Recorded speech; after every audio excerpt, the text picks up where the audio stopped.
Thank you.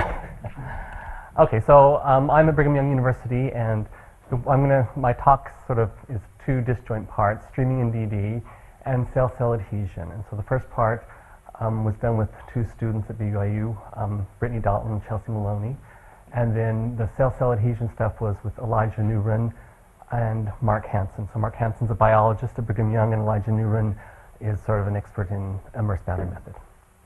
So. Okay, so here's the outline for the talk. I'll start off with DD and when experiments contradict with theory, and then the last little bit will be cell-cell adhesions. So, dictyostelium discoideum. So if you were here for Rob Kay's talk, then you know all about it, and Kay's also spoke a little bit about it, but dictyostelium discoideum is a cellular slime mold under good conditions. It lives as individual amoeba feeding on bacteria. When it's starved, it undergoes this developmental change, which is of interest to people. And so for this talk, I will be interested in the early aggregation, although now I'm really more interested in the slug motion and other things. But so when the cells are starved, they attain two abilities. They become chemotactically sensitive to cyclic AMP, and they're able to relay the signal of cyclic AMP. So they will form an excitable media when you smear them out on the plane and propagate these waves. And so you can see the waves here, and then they reorganize themselves according to the waves and form these structures. They form a mound, they form a slug, the slug moves around, and then they form the fruiting body. And Rob Case showed some nice things of the fruiting body, and Case showed this is from his lab. So you can see the waves above, and then sort of the cells streaming and the mound, or the slug movement. But I'm interested in the early aggregation for this purposes of this talk. And so here is the picture you want to see. And so here you'll start to see the waves of moving cells, and then the cells will start to aggregate in according to those waves. Well, so you don't see the cyclic AMP, which is directing the cells, but you can see the cells sort of moving. And eventually you'll see the media sort of break up where there are places void of cells as they aggregate in. And so soon I think you start to see the streaming patterns, which is what we want to think about for this talk. So here you can see the places void of cells where the aggregation territories are breaking up, and now you can sort of see the streaming where the brighter regions where you have high concentrations of cells, and then regions between them with no cells. So they sort of stream.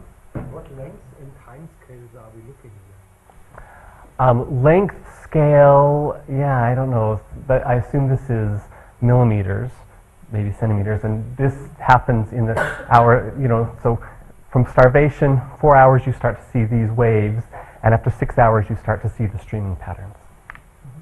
Okay. And then it goes on to form slugs, and this movie goes on, but I'll end it now.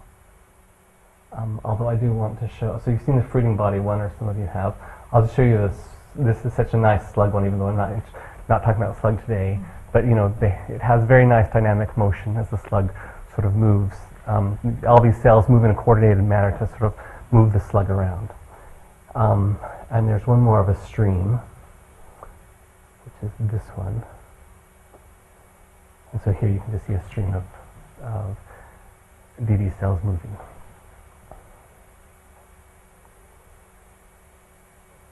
Okay. So a couple of years ago, I heard a talk, and I thought, well, that doesn't make any sense with what I know about the system. And I had done some stuff on the early aggregation. And so the talk was by Kriebel, I believe. And so I went and looked up the papers. And these are the papers, and so in the papers they say, these results strongly suggest that the streaming process is dependent not only on ACA adenylate cyclase, but most remarkably on its proper cellular distribution to the uropod. To further support our hypothesis stating that the uropod localization of ACA is essential for cells to stream. Well, I thought, this doesn't make any sense to me, so I needed to think about this more. And then this paper says the same thing. The streaming behavior not only depends on the presence of ACA, the adenylate cyclase, but most remarkably on its enrichment in the back of polarized cells. So our findings clearly show the existence of an asymmetrically distributed vesicle pool of ACA in polarized cells. I have no qualms with that. That is responsible for the alignment of cells into streams. That's what doesn't make sense to me. So now you have to, so adenylate cyclase is the enzyme which creates cyclic AMP within the cell. Okay, so now we have to go down memory lane. You can go down memory lane with me.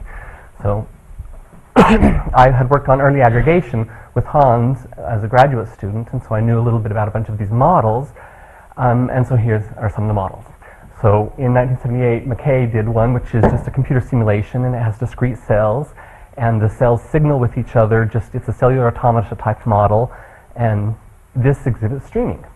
Vasiev, who's here, and others did a continuum model in 1994, and they saw streaming. Hofer and Maney did a continuum model, and Sherrick, and they also saw streaming. So Dallon and Hogberg did a cellular POTS model, which you've heard a little bit about today, and they saw streaming. Vasiev and Bayer did a fluid dynamic sort of model, and they saw streaming. Hans and I did a discrete model, and we saw streaming, and these people saw streaming as well in the cellular POTS model. And this is all well before the 2003 and 2008, where they recognized that the adenylate cyclase was concentrated in the uropod of the dictyostome discoideum. So I had to think more about these models.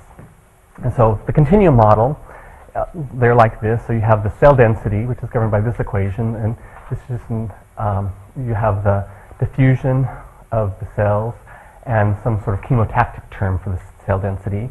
And the chemotactic term depends upon V, which is something to do with the signaling, this CAMP signaling. And in this case, the CAMP signaling, is the Hofer work, is the modified Martial-Goldbader model, and it's just a reaction diffusion equation, okay? And so you have this excitable media, and this is the CAMP, and this has something to do with receptors. But the important part here is the cells chemotact towards the CAMP signal, and the CAMP signal is dependent upon the density of the cells, okay? And so then you can see the results, and this row and this row show density of cells, this row and this row show the cyclic AMP chemical. And so you start out with the uniform density sort of, and then you get the breakup, as you saw, like the real system I showed earlier, and you get these nice streaming patterns, okay? And there's nothing here that has anything to do with localization of the cyclic AMP anywhere. I mean, the density is sort of just this continuum variable everywhere. So the viscous liquid model, which if you want to know more about, ask Vasiev, because I don't know that much about it. But they started out with a compressible fluid. They assumed that the cell density was sort of like a compressible fluid. And then they have the CAMP signal, which again is a different system, but it's a reaction diffusion equation again.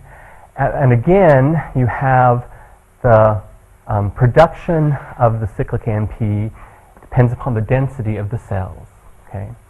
And then, of course, this is a forced term in the fluid, and it's a chemotactic term, so the cells move according to the cyclic AMP gradient. And you see streaming here, so I'll show you the nice pictures.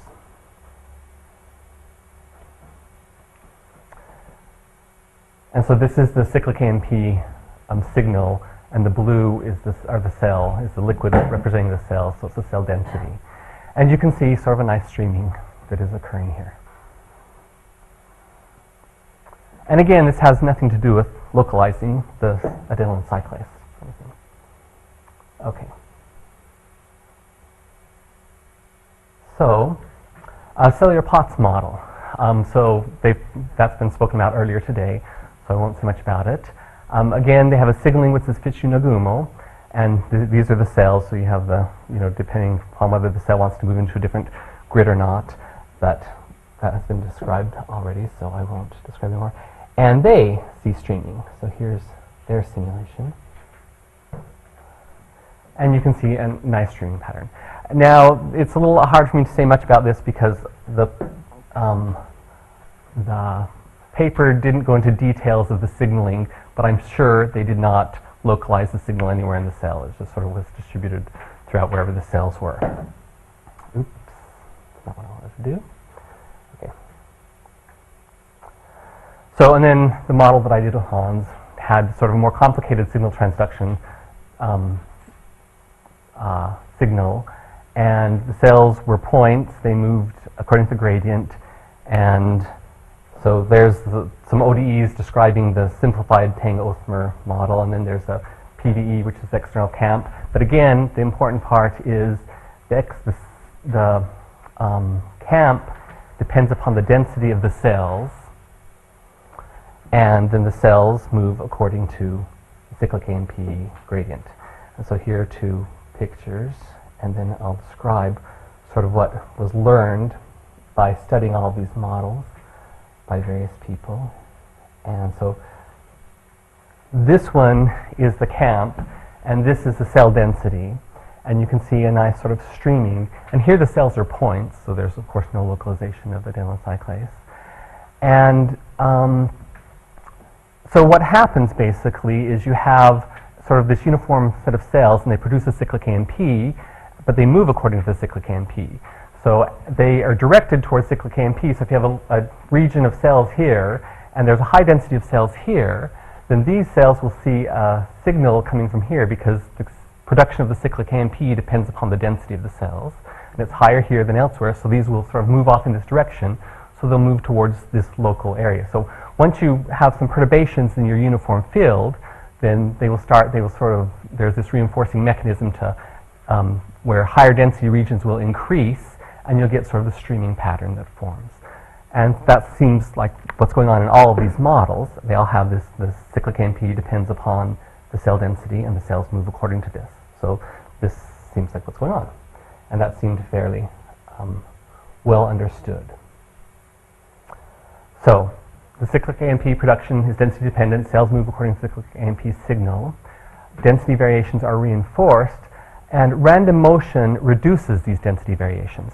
So if you have these cells spread out in the plane, sort of a uniform density, and you have lots of random motion going on, then you can sort of break up these higher density regions that are going to be reinforced and cause the streaming.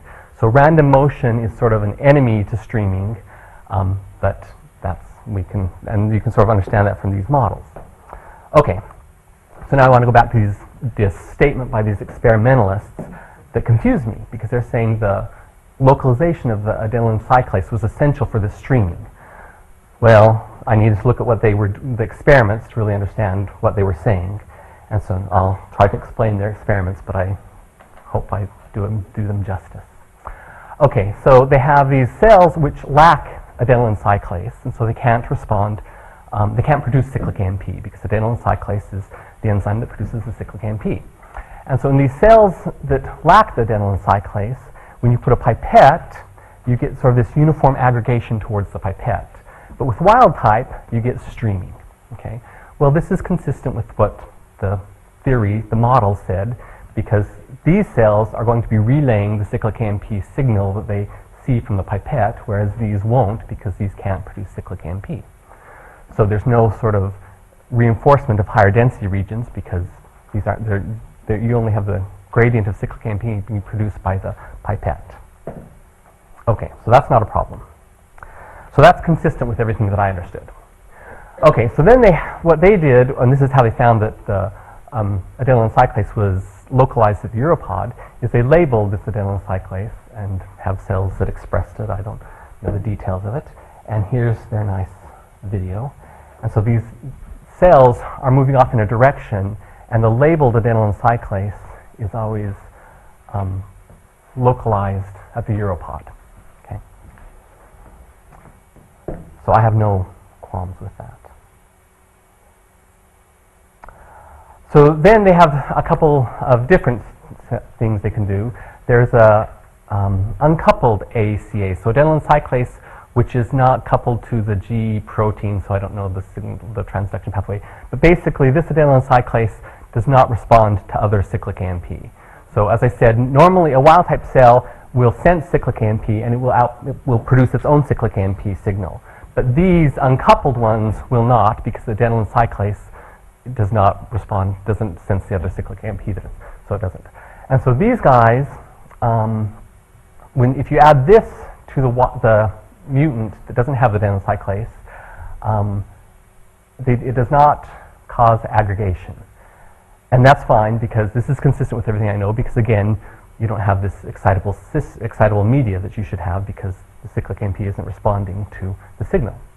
Then they have a constitutive cyclic AMP which responds at a much higher rate all the time. Okay? And so this caused cells to aggregate. And this, again, is consistent with what I knew. The type without, the cells without adenylyl cyclase, if you added this to them, they would then aggregate. Although this is aggregate, if you just, this isn't being stimulated by pipettes. This is having some pacemaking center which causes them all to aggregate. Okay, because these will still aggregate towards the pipette as these do. They just don't relay the signal. Okay, so then they started looking at what happened to the localization of the adenylyl cyclase with these two types of adenylyl cyclase. And I'm not so interested in that. But I am interested in this, which is the various levels of adenylyl cyclase activity for these different types of adenylyl cyclase. And the point is, so the basal level here is about the same. Here it's a lot more, which is, this is constitutive, so it's always active. But these levels are still quite a bit different. These two are quite a bit different. And so that will be important later on. Okay, so the other thing they looked at was adenylyl cyclase location is essential for streaming. Okay, so now we have to think about what people mean by streaming. So what is streaming? Well, in all these models that I've been talking about, these theoretical models, for me, streaming is sort of this localization, this break. If you have things moving in towards a central region, they don't move uniformly radially in. You don't have this uniform density moving in radially, but they sort of move. That breaks, and you get these streams for me. But it doesn't depend upon sort of this, which I would call a chain of cells. And we've heard about leading cells and stuff, but they're sort of thinking of streaming as in these chains of cells. But for the modeling, this sort of that's not how I would think of streaming. So here they show that these cells are wild type, I believe. No, these are the ones without ACA. These are these cells, these bright ones, and they don't ever join the streams. And these streams are the ones with this, because you can see the adenylyl cyclase in these. And in fact, if they do ever join a stream, they will do it at the end. I don't call this a stream. I would call this a chain. And other cells do not join that chain. Okay. And here, these are wild type mixed with these types of cells. And you can see the wild type integrate nicely in these chains of cells. Okay. But for me, this is less relevant because this isn't streaming, because I'm thinking of, I originally thought of cells which were points and didn't have any sort of volume or anything. And so, you know, you don't have chains of cells. So, but this is sort of what they were looking at. Okay. So, if you have the type of DD without adenylyl cyclase and you add the constitutive adenylyl cyclase. Now, remember, the constitutive is always producing cyclic AMP, but it still responds to cyclic AMP. So this actually gives an excitable media. They have impaired streaming. Now that was unclear to me what that meant, and so I'll have to think more carefully about that. If you add these labeled, this is just adenylyl cyclase labeled to the cells that don't have adenylyl cyclase, and they stream, and that's consistent with everything I've known. And then they were looking at other things, and so myosin II mutants, where you were lacking myosin II, and they had impaired streaming, and then they investigated what this meant to the adenylyl cyclase.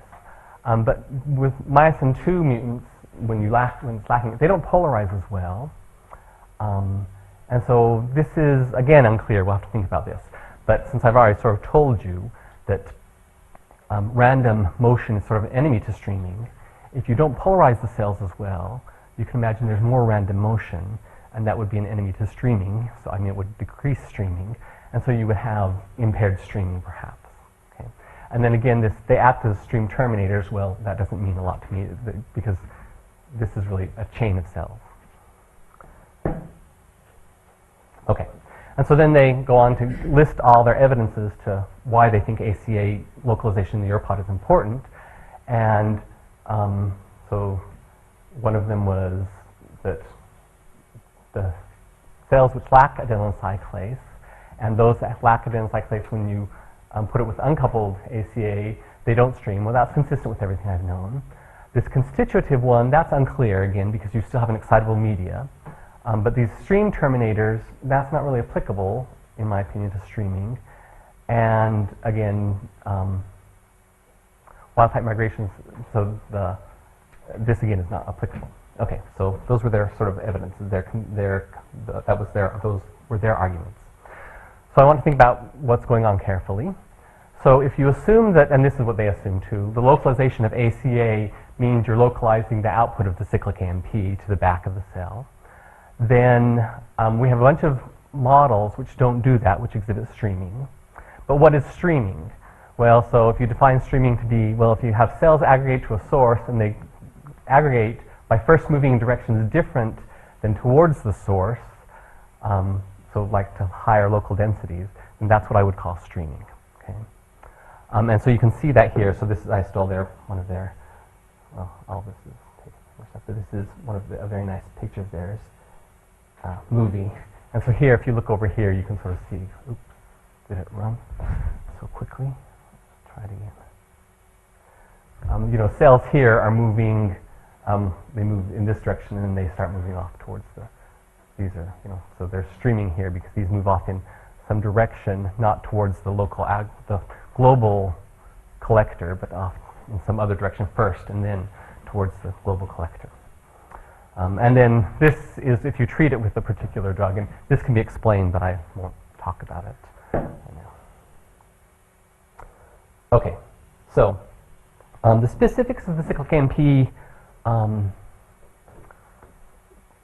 signal transduction don't seem really important. I mean, there are lots of different models with sort of different methods, but what is important is that it depends upon the local cell density, and the cells move up the gradient.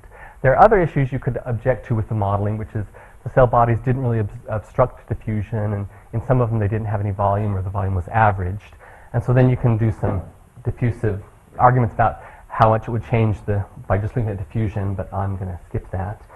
And so the thing is, well, let's just look at some simulations and see if we can understand what's going on. So these simulations, the cells actually aren't points here. They're actually little spheres, and so they can't be at the same place. They have a little bit of adhesion, and they have rheological forces to push away from each other. But here you have sort of a normal simulation, and you get streaming.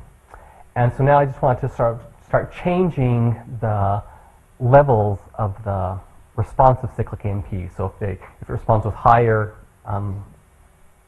more chemical or less chemical. So if you increase the production of cyclic AMP of each cell, you get something like this. And if you continue, and then if you decrease it, you get something like this. And so here you can see nice streaming as the cyclic AMP is increased. So the response of each cell, if you increase the cyclic AMP, then you get nice streaming. But this is sort of sharpening the gradients, right? So the cells output more cyclic AMP, so you're sort of sharpening gradients here. And so you get nice streaming. If you decrease the production, you get this. And there is a treatment with something, IPA, I can't pronounce what it is, and that decreases the production of cyclic AMP in cells, and it also impairs streaming. ALL. Pardon me? ALL. I was thinking exactly the same thing. Right. Sure. Okay, and so this is with that, and so now I want to look at, if you get rid of the basal, so this is a little bit different signal transduction method, and you get rid of basal production of cyclic AMP, then you still get streaming, and when you decrease, the streaming sort of breaks up a little bit, decrease the production, or when you increase it, you get better pictures. But what happens when you add basal production? Because remember, there's one that was a little bit unclear, the constitutive. When you added adenylate cyclase, which produced a lot more cyclic AMP, but was still an excitable system, why did that impair streaming? And so here, if you have basal production, there's no basal production here, and then you gradually increase it. And if you have enough basal production, then they sort of get lost in the local maxima. And so you do sort of impair streaming according to the model as you increase. If you have a lot, so this helps explain their constitutive adenylate cyclase had impaired streaming. It also disrupted adenylate cyclase localization at the uropod. But I would say the more important thing was it changed the chemical gradient, and the cells sort of got lost in the local maxima because there was so much cyclic AMP everywhere. And then you can look at what happens with random motion. And so this can help you explain several other experiments they talked about. So here is random motion. No, this is no random motion, and this is more random motion, a lot of random motion. And myosin 2 mutants, which didn't stream and also didn't terminate chains of cells, they don't polarize as well. So I would say maybe there's more random motion, and so you would get less streaming. And then there's a treatment with this, which also causes them to not polarize as well, and that also causes them to not polarize as well. And those also reduce streaming. So then, just to make sure, you can change, so the model has these little spheres, and so if you make it a very small domain, then the the cell has to distribute the cyclic AMP onto the computational grid, which is diffusing. And so if the computational grid is fine enough, then you have lots of points where the cell sort of is, and so then, depending upon the direction of the cell, you can put cyclic AMP in the appropriate region at the back of the cell to mimic localization of the adenylate cyclase in the uropod. And then you can see the simulation results here. So this is no localization, this is localization, and it looks like you get streaming in both, and it doesn't look like one is more convincing than the other, so I would say it doesn't play a large role. And we'll skip this, we'll skip that. So the conclusion is alterations in the chemotactic signal certainly will disrupt streaming, and I think that's more important than the fact that this adenylate cyclase wasn't being localized at the uropod, but by changing the adenylate cyclase within these cells, they were altering the cyclic AMP signaling enough that it was causing different problems. And sort of the upshot is, so the basal production and amplitude of the stimulus relay and random motion are more important, I think, than any localization of adenylate cyclase. But understanding the theory makes interpreting these experiments much easier, and sort of you can, I would say, it made me focus on different things than the experimentalists, because I had known a lot about the theory. So this is a case where, you know, the theory sort of made interpreting the experiments much easier. Okay, so now for cell-cell adhesion. Okay, so so I'm going to consider these MDCK cells, they're epithelial cells, and I want to think about the cell-cell adhesion, and so I'll show you two movies from the web. They're from this site. So the first one, there are only two things which are important to take from this movie. So it's going to focus in on a cell, and you're going to see the cadherin, which is calcium-dependent adherin. And here they are. They're being produced from near the nucleus or something and being transported to the cell membrane. And the two things you want to remember about this movie are, these are transmembrane proteins. So now you're outside of the cell. And the other thing you need to remember from this movie is they can move within the bilipid layer. So they diffuse within the bilipid layer. And so now the calcium is going to go in and activate this. And then in just a second, you're going to see another one, because they have to be in pairs, I guess, to adhere to other cells. Another one comes into the membrane, and then it will move close to this one, and then they will interact with a cadherin on another cell. So this is external to the cell, and then these two membranes would be pulled together. So the important thing is these are transmembrane proteins, and they move within the bilipid layer. Okay, the other movie is to show you an epithelial sheet. And so here you have two cells which are putting out processes, and eventually they will get close enough. Well, okay, there's lots of, I think there's one there and there, so this is just a, cartoon, but they put out these sort of philopodia or something, and they will touch, and then they will connect with cadherins. And then the point is these punctate junctions grow, and so it will sort of zip up this region. And that's sort of how these seem to form. And then you get nice sheets of epithelial cells. Okay. So here are just looking at two cells, and here you're looking at the E-cadherins. And once they touch, you'll see that there's a flurry of activity of the E-cadherins going on at the contact, and then it's very dynamic. Okay. And here you look at the actin.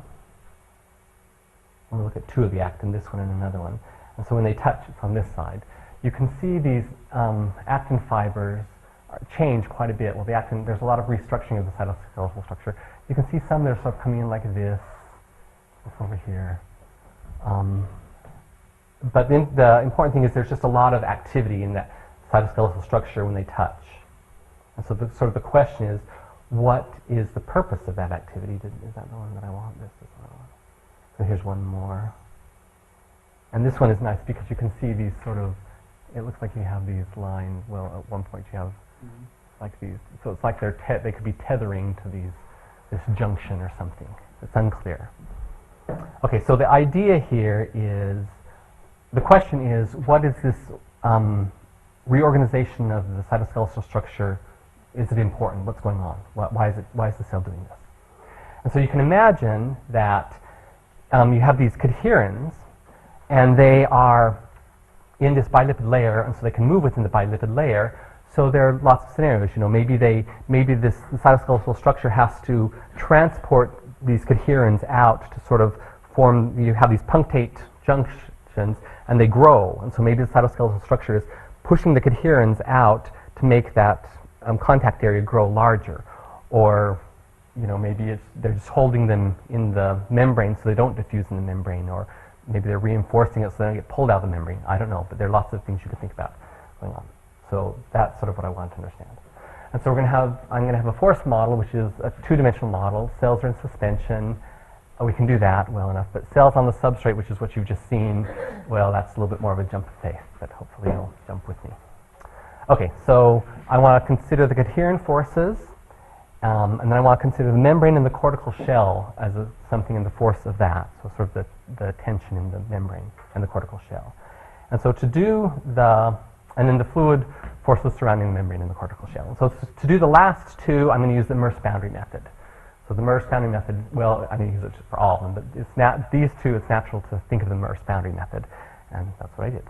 So basically, you have the bilipid layer and the cortical shell, and then you have the other stuff in the cell, but I'm going to ignore the other stuff in the cell. And then there's just a fluid everywhere. And so this is going to be the immersed boundary. And so there's my immersed boundary. And so the immersed boundary has it's discretized by these immersed boundary points. And it will conserve the area, so the area of the cells will be conserved. The projection, it would be volume really, but since it's two-dimensional. And so the Merce boundary method, which was spoken of a little bit yesterday at the last talk, so I won't say a lot about it, but you have incompressible fluid, and then you have this boundary, and the forces of the boundary are given by this, and so I'll talk a little bit about this. They're distributed to the grid, where to the fluid domain, and then the velocity of the fluid determines the velocity of the boundary. I guess you're assuming that the fluid is the same in the cell and out. I am, and that's of course a huge assumption. But that's exactly what's going on. Okay, so the force has two parts to it. There's the membrane. As an experimentalist, may I ask a stupid question? Mm-hmm. Is there evidence that hydrodynamic forces play a role here? Yeah, no, I don't know.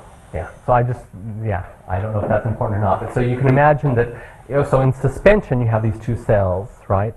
And you have the membranes, and so they're going to have to, if they're coming together, they're going to be, that fluid flowing out may or may not be playing a role. Right? Sorry, while we're interrupting you, does the model include the motion within, the two-dimensional motions within the membrane? Yeah, I'll get there. That comes in that. Yeah, I'll get there. So N is the force due to the cell membrane and the cortical shell, and C is going to be the force of the cadherins. And so the cell for the membrane is just going to be elastic with linear springs, and so this is pretty simple. So we want to first test it on something that was better known, and so here, oops, that's not what I wanted to do. This is what I wanted to do. So they have these aspiration experiments. And so this is with a red blood cell. And so you can suck these into the pipette, and you can watch how much it bends the membrane and sort of decide some elastic properties of the membrane of the red blood cell. This is not a red blood cell. Isn't It's it? a white one. Oh, okay, it's a white blood cell. Sorry. I've done that experiment. You know, okay, yes. So I don't know what I'm talking about. Okay. Did you bleach yours? No, they just look different in shape. Now this one should be a red blood cell, but maybe it's not. I don't know. And so in this one, they put a laser trap on this and pull it, and then this one broke off from the substrate, so you can see the stretching. And so these people modeled this quite extensively with a finite element sort of thing and found out some viscoelastic properties of it. And so we took some of the properties and tried to translate it to our two-dimensional thing, which they had actually done one on 2 dimensions and said, well, you can't really do it because of the shape of the blood cell and stuff. But we did it anyway. And so if you look at the sort of pulling force using the Merce boundary with the right spring constant, you can get qualitatively good agreement with what they have in terms of it stretches the cell. Sort of this ratio and this ratio work pretty well considering the simplifications we made. So this gave us a little bit of confidence in the membrane part, the forces on the membrane. And so then we changed the parameters to be appropriate for the cell type that we are looking at. And then I want to talk about the cadherin forces. So the cadherins are located at the Merce boundary points, and they can move in the membrane, but they're constrained to be on these Merce boundary points, which define the membrane, the Merce boundary. And so they can move 2 ways. There's random motion, or there is convective motion. So if you have a force on, well, okay, let's see. So there's, well, you'll see in a minute.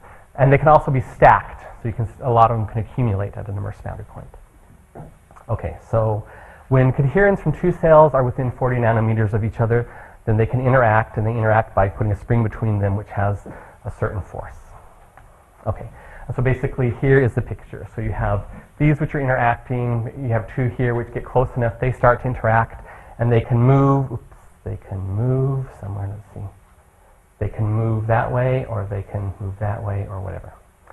Okay, and you can imagine that, so once you have these springs and you have the forces on these points, if you have a tangential force on a cadherin, it will cause it to move to the boundary. It can cause it to move to another boundary point.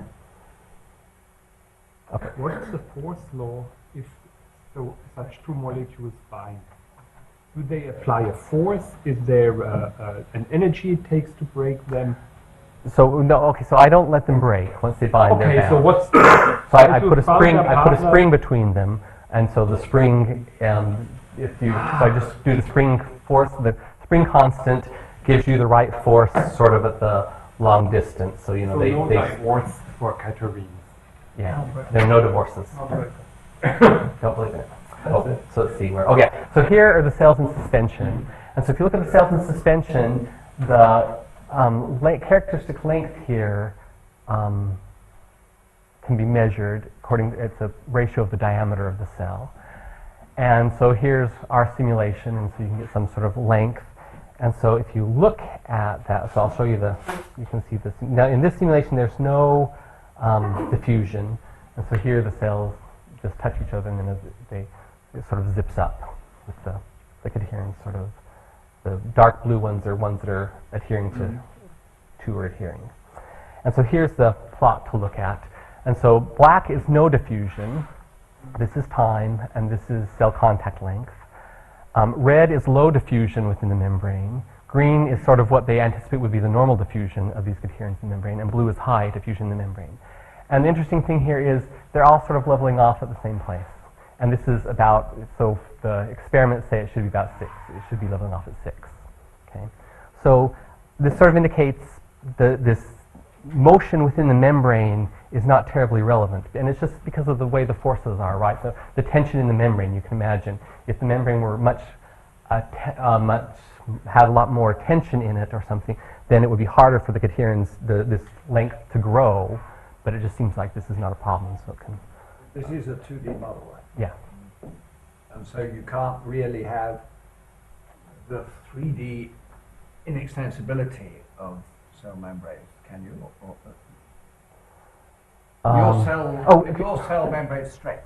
Yeah, they do. But now this comes to we're sort of assuming all that's true. But we're assuming that the cell has sort of lots of the membrane. So remember, I'm modeling the membrane and the cortical shell together, and so I'm assuming the membrane has sort of lots of ruffles or something. So yeah, I'm not actually stretching the bilipid layer. I'm just sort of pulling the cortex and these ruffles out a little bit in terms of. One aspect, Professor, you told us in the beginning that several categories can pile up at one spot in your model. What stops all the categories to enter the contact zone and be trapped there?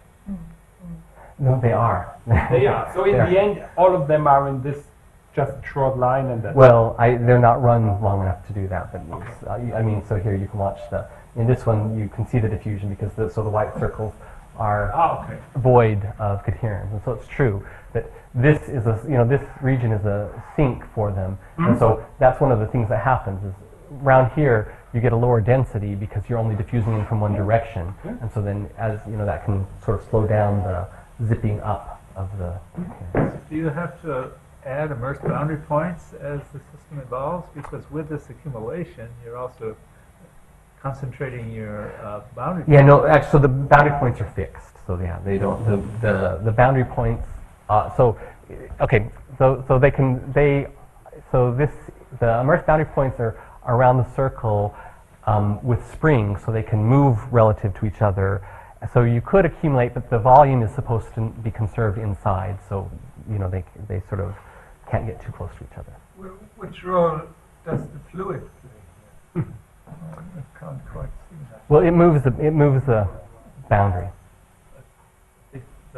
We have discussed this idea a few times. This is what gives you what is really the motion along the surface, maybe. Yeah, I mean the fluid is driving the membrane. It moves the membrane. But if you have these two cells in suspension, and they attach, and so if this contact region zips up, they're going to have to expel the fluid between them. Yeah. Right, and so that's sort of the idea. Here you have to, the membrane position, the future membrane position is an unknown quantity. Yeah. You are computing as well. That's right, yeah. It depends upon the velocity of the fluid. Okay, so let's stop this. Let's see. Okay.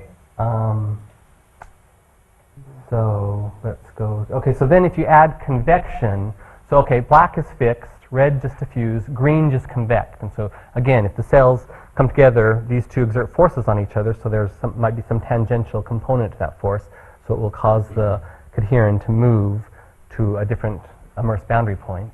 And so that would be blue, or green, and then blue would be both convection and diffusion. And again, things don't change a whole lot. And so this just sort of says in suspension, it looks like movement within the bilipid layer isn't terribly important for this process of forming this contact length of the two cells. That's assuming there's never any depletion of the coherence at those. Yeah, no, that's right. Yeah. So this is sort of assuming it starts out having a uniform number of coherents everywhere. That's right. So I mean, they could be transporting the coherence there because you need to. I mean, you do get a depletion in this region, so it could be transporting them there, or so. But in terms of forming this characteristic length, it looks like if you had this uniform density of coherence initially, then it wouldn't be terribly important. So. The cytoskeletal restructuring is doing something else. It doesn't look like it's very important. But if you try to go to a substrate, okay, now this is all very dodgy, I understand. But if you want to go to a substrate, then we just increase the viscosity of the liquid because, of course, we didn't do anything with the adhesions on the substrate. But you can sort of think as you have these attachments on the substrate, it's going to be more viscous sort of spreading of these cells or something. And so if you increase the viscosity, well, then things change a lot. So if you have the black, which is fixed, or the red, which diffuse and convect, then you just don't get any contact point because it's too hard to push that fluid out. You can't do it. And so then we put pseudopods. So basically, we just put a radial pressure, at the edge of where the cell was in contact and where it wasn't, and pushed out. And so if you push out with a moderate amount of force, you do this. And if you push out with a strong enough force, then you can get some sort of contact length like this. And so this just suggests that in order to, if you're on this epithelial sheet where you have these punctate contacts, and they sort of expand and zip up to form a full contact, that you have to be pushing the membranes close enough to each other. It can't just be sort of this coherence acting on the membrane, sort of causing it to zip up. You have to actively push the membranes closer and closer to get them to get it to work. And that's all. Thank you.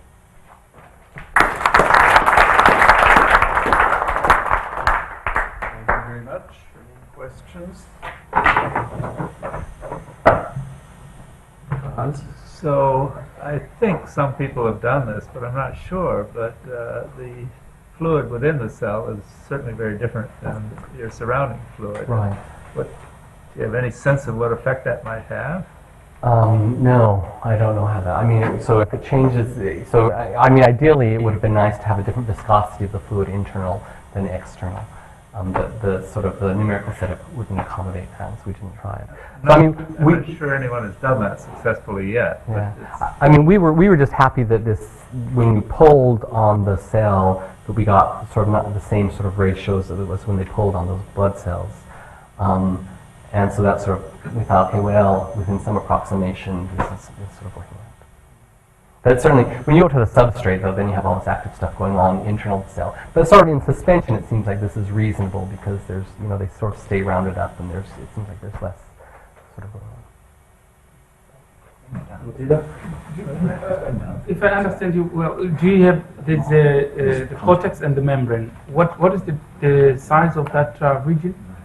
It's just a boundary. That's the immersed boundary. That's just the boundary. Yeah, there's no depth to it. It's just a. There's no depth. Then in this case, you can have two fluids. Only you have to have jump conditions on the interface. Yeah. I mean that's. The interface is just moved with the flow, right? Yeah, here the It's the interface. same, yeah. Here the interface is moved with the flow, but then you'd have to. I mean. It's just moved with the flow there. So. Yeah.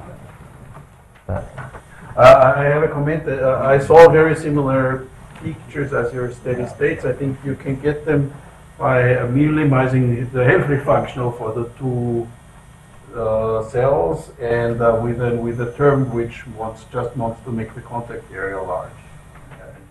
I mean, this has not been time-dependent problems. This was just to get the steady states, but the results I think were very similar. There was just one parameter basically, which was how much do you like the contact area to be large, right? And then you can produce these various pictures also. You can make it time dependent by including friction. Yes, you could make a gradient flow for this problem. So this is why I don't quite see why you really want to model the fluid as such. So to me this seems overly complicated.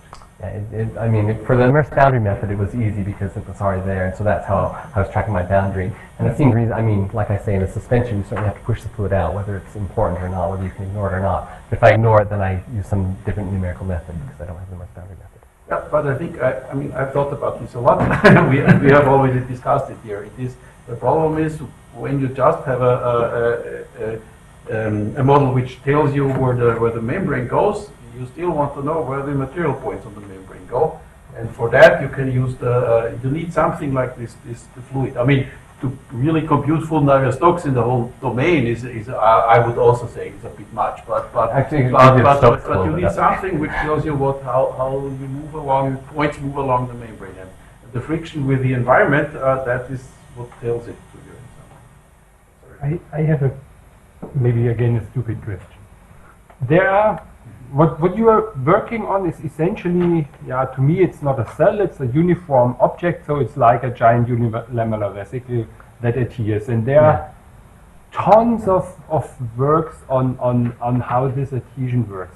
What can this model capture that the others can't, or is it numerically so much more efficient that you can do things you cannot do with the other methods, or what is the so I don't know a lot about the other stuff. So mainly, the main thing we were trying to do with this model is just try to decide what was the role of diffusing cadherins within the membrane in terms of this. Was it so you saw all the cytoskeletal restructuring when these two cells come together. So the question is, are they anchoring the cadherins within the membrane, and are they trying to expand this or not? So what are sort of the forces?